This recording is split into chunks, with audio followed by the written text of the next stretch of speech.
Nicholas Berrios, 25 years old, and I'm from Flushing, Queens. Got upset one day.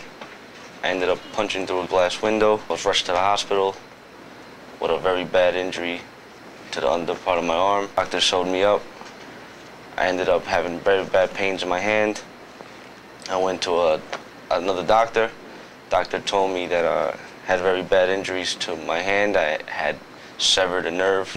Back to the hospital for the first. I went back to the hospital the first time, and they told me that my hand is doing well. I don't have nothing to worry about. No, my hand was not doing okay. I had ulnar nerve damage here, in this area. I remember waking up after the first operation. The ulnar nerve was tied off on both ends. You, Mr. Oginski, made me feel very comfortable. No beating around the bush. So I had a lot of questions, and you answered every question. Francis was just as pleasing talking to as you were. I would definitely recommend your services to anybody that I know that gets hurt. God forbid nobody gets hurt, but if anybody does get hurt, I definitely recommend Mr. Oginski. Why would you recommend? He's a great lawyer. Mr. Oginski is an excellent lawyer. At the end of everything, when the smoke was clear, I had a big smile on my face. Welcome, and thank you for joining me. I'm Gerry Oginski, a New York medical malpractice and personal injury trial lawyer practicing law here in the state of New York. You just heard from Nick Berrios, who described to you what happened to his arm when he put it through a window. He wound up having to go to the emergency room, which was about 5 minutes away, but during that time he lost a tremendous amount of blood because the glass cut one of the arteries in his arm. While he's in the emergency room, the doctors are sitting there applying pressure to try and stop the bleeding, and ultimately the bleeding was stabilized.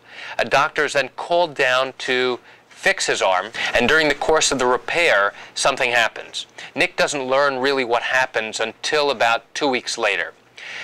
2 or 3 days after the emergency room, Nick goes back to the hospital to get his hand and arm checked. During the time that he was being stitched up, he suffered some type of electric shock, or a feeling of an electric shock in his arm, like when you hit your funny bone.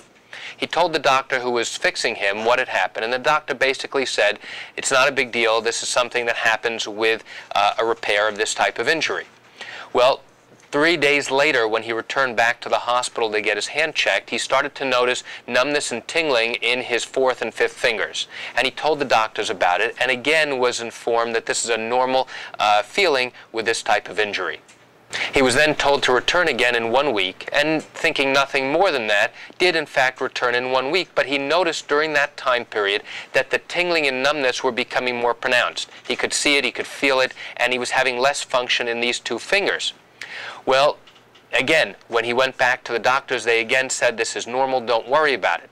About a week later, the condition in his hand started to get significantly worse. So he decided to go to a hand expert in New York City, and immediately upon examining his hand, the doctor told him that he had a significant injury to his ulnar nerve. Nick learned that the ulnar nerve controls the fourth and fifth fingers, and the only way that they would know for sure is to do surgery. This particular doctor wasn't able to perform surgery, so he sent him to another hand expert. This hand expert performed surgery shortly afterwards, and only after the procedure was done did Nick learn for the very first time that the doctor who sewed him up tied off the ulnar nerve during the course of the suturing in the emergency room. The ulnar nerve had no problem, and when you suture up a bleeding artery, you are never, ever to tie off a normal, healthy nerve, which is what this was. The problem for Nick was that this nerve had been tied off in 2 places, so that his nerve literally was dying off over the few weeks that he was recuperating.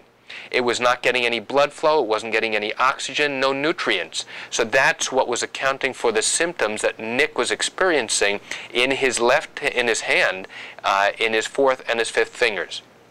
As a result of the initial surgery, the doctor identified the problem, but was unable to fix the problem. Why? Because when the nerve endings were cut off, that section of the nerve died. So this hand expert had to literally cut the 2 pieces of the nerve that had been tied off improperly and tried to connect the 2 ends together. Unfortunately for Nick, the 2 ends didn't go back together. Nick needed a second surgery, and before he had the second procedure, he was told he has 2 options. The first option is to shave off some of the bone so that the tension that's on this ulnar nerve would not be as great, and you try and create a connection together, try and get it as close as possible together. The other option would be to transplant a nerve from another part of his body and graft it to the existing nerve in his ulnar nerve in his arm. During the course of the second surgery, the doctor was able to get the two nerves close enough together. They didn't come anywhere near touching, but they were close enough together that she felt that it would be appropriate to leave it like that and expect that the nerves would grow over time. Nerves grow very, very slowly, and Nick had about a year and a half recuperation period where he could expect that the nerves would come together and start to branch together to create a sensation and possibly some function.